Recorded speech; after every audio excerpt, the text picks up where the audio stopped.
ಅಲ್ಲ ಕಂಡ್ಲ, ಇಷ್ಟ ದಿನ ಆಯ್ತು, ಯಾವತ್ತಾದ್ರೂ ನನ್ನ ನಿಮ್ ಮನೆಗೆ ಊಟ ಕರೆದಿದ್ಯನ್ಲ? ಸುಮ್ನೆ ಯಾಕೆ ಕರೀಲಿ? ಏನಾದ್ರೂ ಫಂಕ್ಷನ್ ಇದ್ರೆ ಅವಾಗ ಕರಿಬೋದಪ್ಪ. ಆಯ್ತ್ಲಾ, ನನಗೆ ಊಟಕ್ಕೆ ಹಾಕ್ಬೇಕು ಅಂತಾನೆ ಒಂದ್ ಫಂಕ್ಷನ್ ಮಾಡ್ಲಾ, ಅದಕ್ಕೇನಂತೆ? ದುಡ್ಡು ನೀನ್ ಕೊಡ್ತೀಯ ಹೇಳು, ಮಾಡ್ತೀನಿ. ನಾನ್ ಯಾಕ್ಲಾ ಕೊಡ್ಬೇಕು? ನೀನೇ ಮಾಡಿ ಹಾಕ್ಬೇಕಪ್ಪ. ಅದೇನೋ ಹೇಳ್ತಾರಲ್ಲ, ಇರ್ಲಾರ್ದು ಇರುವೆ ಬಿಟ್ಕೊಂಡ್ರು ಅಂತ, ಹಂಗಾಯ್ತು ಕಣ್ಲಾ ನಿಂದು.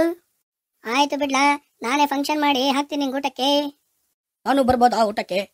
ನೀನಿಲ್ದೆ ಊಟ ಆಯ್ತದೇನ್ಲಾ? ಬಟ್ ಏನಂದ್ರೆ, ನಾನ್ ಕರೆದಾಗ ನಿಮ್ಮಿಬ್ಬರಿಗೆ ಎಷ್ಟೇ ಕೆಲಸ ಇದ್ರು ಬರಲೇಬೇಕು. ಆಮೇಲೆ ಅದು ಇದು ಅಂತ ಕತೆ ಹೇಳಂಗಿಲ್ಲ. ಖಂಡಿತ ಬರ್ತೀನಿಲ್ಲ.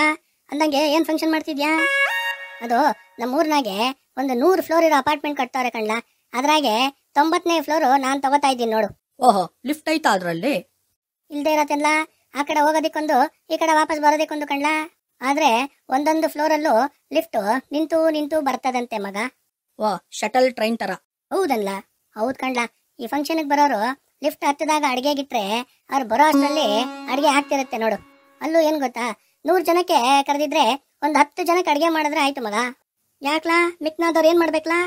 ಅದೇನಂದ್ರೆ, ಈ ಫಂಕ್ಷನ್ಗೆ ಬರೋರು ಏನಾದ್ರೂ ಪ್ರೆಸೆಂಟೇಶನ್ ಕೊಡ್ತಾರಲ್ವಾ, ಆಗ ಲೈಮ್ ಜ್ಯೂಸ್ ಕೊಟ್ಬಿಡೋದು. ನೀವು ಊಟ ಮಾಡ್ಕೊಂಡೇ ಹೋಗ್ಬೇಕು ಅಂತ ಒತ್ತಾಯ ಮಾಡೋದು. ಅವರು ಪಾಪ ಎಷ್ಟು ಒಳ್ಳೆಯವ್ರು ನೋಡು ಅಂತ, ಆಯ್ತು ಮಾಡ್ಕೊಂಡೇ ಹೋಗ್ತೀವಿ ಅಂತಾರ. ಹಂಗಂದಾಗ ಊಟ ಎಲ್ಲಿಂದ ತರ್ತೀಯಾ? ಕೇಳಲಾ ಹೇಳೋವರೆಗೂ? ಹೇಳಪ್ಪ. ಸ್ವಲ್ಪ ಹೊತ್ತಾದ್ಮೇಲೆ ಆ ಕಡೆ ಈ ಕಡೆ ಟೆನ್ಷನ್ ಅಲ್ಲಿ ಓಡಾಡ್ತಾ ಇರೋದು. ಎಲ್ರು ಯಾಕೆ ಏನಾಯ್ತು ಅಂತಾರ. ಆಗ ನೋಡಿ, ಅದೇನೋ ಕೆಳಗೋಗೋ 100 ಫ್ಲೋರ್ದು ಲಿಫ್ಟ್ ಪ್ರಾಬ್ಲಮ್ ಆಗಿದೆಯಂತೆ.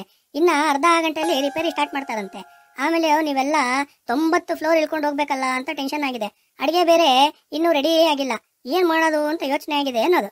ವಾ, ಆಗ ಅಯ್ಯೋ ಪರವಾಗಿಲ್ಲ, ನಾವು ಹೊಡ್ತೀವಿ, ಊಟಕ್ಕೆ ಬೇಕಿದ್ರೆ ಇನ್ನೊಂದಿನ ಬರ್ತೀವಿ ಅಂತ ಎಲ್ರು ಜಾಗ ಖಾಲಿ ಮಾಡ್ತಾರೆ ನೋಡು. ಮತ್ತೆ 10 ಜನಕ್ಕೆ ಇರುತ್ತಲ್ಲ, ಅದು ಅಡಿಗೆ ವೇಸ್ಟ್ ಆಗಲ್ವೇನ?